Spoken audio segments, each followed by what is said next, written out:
हमारे पास ताकत है। बहुत अच्छी बात ताई को बघा ना ताज है तो ताज ही है ना। नारे घोषणा क्या ना घोषणा क्या ना हर हर हर हर महादेव। वो तो है ये, और कुछ ताई के लिए कुछ नारा? विद्या ताई आगे बढ़ो, हम तुम्हारे साथ हैं। छाया ताई आगे बढ़ो, हम तुम्हारे साथ हैं। भारत माता की जय, भारत माता की जय। जय हिंद, जय हिंद। महाराष्ट्र छत्रपति शिवाजी महाराज की जय। वंदे मातरम, वंदे मातरम, वंदे मातरम। छायाताई भोईटे का ही जिताइए, बैटरी का बटन दबाइए, 5 नंबर का छायाताई भोईटे को जिताइए। टॉर्च को दे रहे हैं और क्या कहना चाहेंगे आज जो प्रेस कॉन्फ्रेंस है उसको लेकर? देखो, ये परम सौभाग्य की बात है कि हमारा ये जो पाढ़ा है, ये यहाँ हमारा बचपना, हमारा यहाँ सभी कार्यों में सहयोग, ये राम परिवार हमारा मित्र परिवार जैसा है।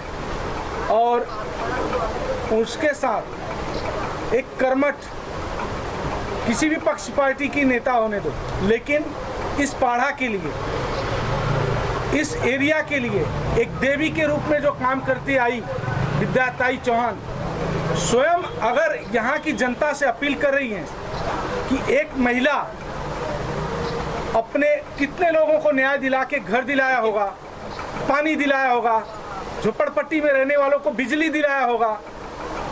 आप कल्पना करिए, वो महिला फिर से इस उम्र में आके इस देवी के लिए प्रचार कर रही है। तो मैं अभी ये चुनाव सब एक दूसरे के पक्ष के हिसाब से बात करते हैं। ये चुनाव सिर्फ ये सम्मान का चुनाव है और यहाँ इस जो भी सेवा किया हुआ है उस सेवा का आज मेवा पाने का दिन, इसलिए आप लोग एक इस चुनाव चिन्ह को समझकर ताई के सम्मान में आप लोग एक बार अपनी ताकत दिखाइए।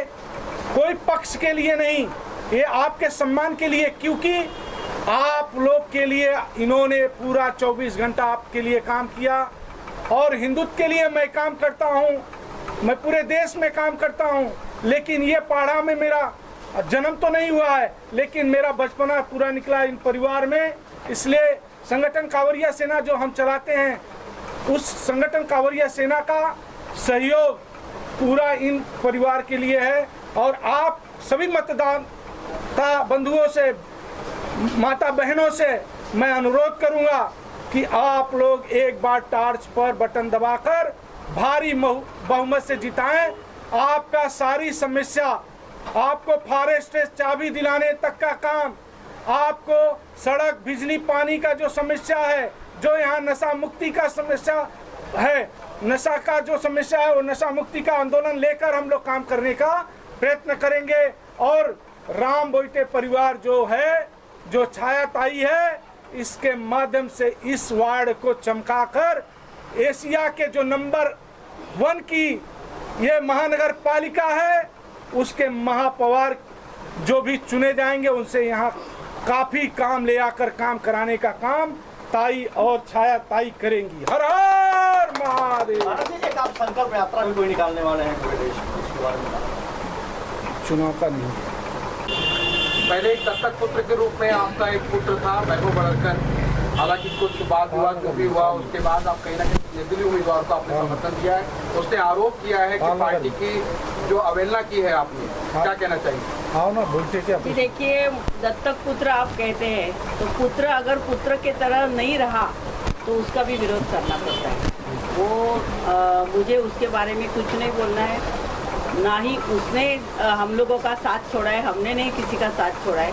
हमने हमेशा लोगों का साथ दिया है। और मैं ये चाहती हूँ कि महापालिका का चुनाव जब महिला वार्ड हो जाता है तो अपने पत्नियों को, अपनी बीवियों को खड़ा किया जाता है, लेकिन छाया भोईटे एक ऐसी महिला है जो सभागृह में महापालिका के बोल सकती है, लोगों की समस्या का उसको ज्ञान है। और वो एक शिक्षिका है, यानी स्कूल में पढ़ाती है, स्कूल टीचर है, वो अच्छी तरह से भाषण दे सकती है, बोल सकती है। बाकी महिलाओं जो खड़ी है वो क्या है, उनके पति जो है वो क्या क्या करते हैं उसके बारे में मैं ज़्यादा बताना नहीं चाहती हूँ, लेकिन राजनीति इतनी गंदी हो गई है कि अभी किसी पॉलिटिकल पार्टी के ऊपर लोगों का भरोसा रखा नहीं है। और यहाँ का जो वार्ड है, जो हम लोगों ने 2000 साल में यहाँ बड़ा डिमोलेशन हुआ था, ये ज़मीनें फॉरेस्ट में है ऐसा कह के बहुत लोगों को बेघर किया था, तब से लेके हम लोग यहाँ लड़ रहे हैं। और यहाँ के करीब 12-13 हज़ार लोगों को संघर्ष नगर चांदीवली में पुनर्वसन किया है। हम लोग कोर्ट की लड़ाई लड़े हैं, हम लोग रास्ते की लड़ाई लड़ी है।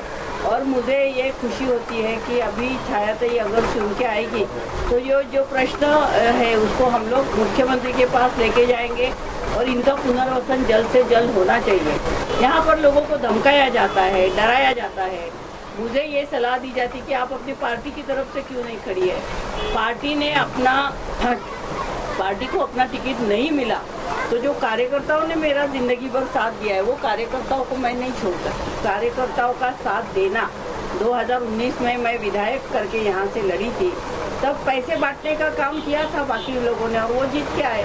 लेकिन हम लोगों ने जिंदगी में पैसा ना ही कभी कमाया है और ना ही लोगों को बांटा है। हम लोग डॉक्टर बाबा साहेब अम्बेडकर का संविधान मानते हैं, हमें मत का अधिकार दिया है लोगों को काम करने के लिए और लोगों को ये बताना चाहते हैं पैसा कितने दिन रहेगा आपके पास, लेकिन ये जो काम है हम लोग जो घर देंगे वो 50 लाख का घर होगा और 30 लाख 50 लाख का घर होगा, आपका पुनर्वसन होगा। हम लोगों ने किया है, लोगों को विद्याताई की सच्चाई मालूम है और वैसी ही उम्मीदवार मुझे मिली है, इसलिए मैं छायाताई का साथ दे रही हूँ कि आगे चल के वो अच्छा काम करेगी। अभी महाराज जी यहाँ पर आए, उन्होंने भी बहुत अच्छा ये किया है। आज देश में, पूरे देश में वातावरण बिगड़ गया है, धर्म के नाम से, जाति के नाम से लोगों को बांटा जाता है, लेकिन सच्चा भगवान हमारे दिल में होना चाहिए। इंसानियत यही बड़ा सबसे धर्म है। जो हर हर महादेव जो बोलते, मैं भी उन्हीं की भक्त हूँ, तो मुझे ऐसा लगता है कि महादेव जी ने यही बताया है कि उसमें कोई धर्म विरम नहीं है, लोगों का इंसानियत ये धर्म है। लोग अगर गरीबी में रहते हैं तो उनको बाहर लाना चाहिए, उनको ऊपर उठाना चाहिए, बच्चों के लिए स्कूल होना चाहिए, अच्छा आरोग्य केंद्र होना चाहिए। पानी नहीं है, अभी लोग धमकाते हैं कि हमको नहीं दिया ना तुम्हारा पानी काट डालूंगा, तुम्हारा बिजली काट दो। अरे ऐसे कैसे काटेंगे, गुंडा राज है क्या? हम लोग बैठे हैं ना, तो हम लोग ये चाहते हैं कि किसी को धमकाना नहीं। आप भी चुनाव लड़ रहे, आप भी लड़ो, हम भी लड़ेंगे, लोग तय करेंगे ना किसको वोट देना है। तो मुझे लोगों को अपील करनी है कि ये चुनाव छायाताई मोहिते खड़े है और ये टॉर्च जो निशानी है ये रोशनी दिखाता है गरीबों के अंधेरे जीवन में। ये टॉर्च की रोशनी जरूर उनको रास्ता दिखाएगी, सही रास्ता दिखाएगी। एक बार छायाताई को चुन के दो, फिर वो नगर सेविका बन जाएगी, तो हम लोग मुख्यमंत्री की, भले ही कोई भी पार्टी का मुख्यमंत्री हो, उससे कोई देना देना नहीं, लेकिन वो महाराष्ट्र मुख्यमंत्री है। जब मुख्यमंत्री के पद पे आप बैठते हो तो आप पार्टी पॉलिटिक्स नहीं कर सकते। आपको लोगों को घर दिलाना है। जो 20-25 साल पुराना ये प्रश्न है तो उसको आपको हल करना आपकी जिम्मेदारी है। शरद पवार साहब थे, विलासराव देशमुख थे, सुशील कुमार शिंदे थे, तब 12,000 लोगों का पुनर्वसन हो गया, उसके बाद हुआ नहीं है। तो ये सरकार की जिम्मेदारी है कि यहाँ के लोगों का पुनर्वसन जल्द से जल्द करें और उसके लिए मेरे प्रयास चल रहे हैं। 7-8 मुख्यमंत्री हुए, हर एक के पास मैंने ये मांग की है कि जल्द से जल्द पुनर्वसन करो, और वो छायाताई अगर चुन के आती है तो हम बड़ी आधार में कर सकते हैं। तो इसीलिए आने वाले जो 15 तारीख है उसको ये टॉर्च का बटन 5 नंबर का आप याद रखिए और बड़े से बड़े वोटों से जिताइए। पहले कार्यकर्ता है आपके लिए, ऐसा ये मानना सही होगा? नहीं, पार्टी तो है ही ना, लेकिन हमारी जो शिवसेना उद्धव जी ठाकरे की, फिर राज ठाकरे जी, वो साथ में आए तो हमको भी खुशी हुई। और राष्ट्रवादी कांग्रेस की भी जो ताकत है वो यहाँ पर हम लोगों लड़े हैं, हमेशा जीते हैं, तो ये हमारा हक बनता है। तो ये सीट हमारे पार्टी के लिए छोड़ना जरूरी था। तो ये अगर नहीं छूटी है तो हम लोग कार्यकर्ताओं का साथ तो जरूर देंगे। ये नाराज कार्यकर्ताओं के हक में। हाँ। छाया जी, किन मुद्दों को लेकर के लोगों के बीच में आप जा रहे हैं? इस 42 वार्ड से मैं उम्मीदवार हूँ इस बार। 42 वार्ड मुझे लगता है कि मुंबई में इकलौता ऐसा वार्ड है जहाँ पे समस्याओं की भरमार है। आप पूरे वार्ड में कहीं भी घूमोगे तो देखोगे सिर्फ झोपड़पट्टी है, गटर की समस्या है, पानी की समस्या है, वन विभाग की समस्या है, जिससे लोग परेशान हैं। और कहीं जगह पे नशा मुक्ति, नशा का जो व्यापार चल रहा है वहाँ पे भी है। बहुत सारी जवान पीढ़ी हमारी इस नशे के लत में है। तो बहुत सारी समस्या, एक अकेला वार्ड होगा जिसमें इतनी समस्या, इतना काम करने की जरूरत है। इसके पहले भी हम लोग काम कर रहे थे, खुद के पैसे से हम लोगों ने बहुत सारे काम किए, लेकिन काम करते वक्त ये पता चला कि सत्ता होनी जरूरी है। सत्ता होती है तो बहुत सारे काम हम लोग बहुत आसानी से कर सकते हैं लोगों के लिए। तो इसके लिए इस बार हम लोगों ने सोचा कि नहीं, अगर हमें लोगों का काम करना है, गरीबी दूर करनी है, उनकी समस्याओं का समाधान चाहिए, तो हमें सत्ता पानी चाहिए। इसके लिए हम लोग इसलिए बीएमसी के इलेक्शन में हम लोग इस बार खड़े हैं।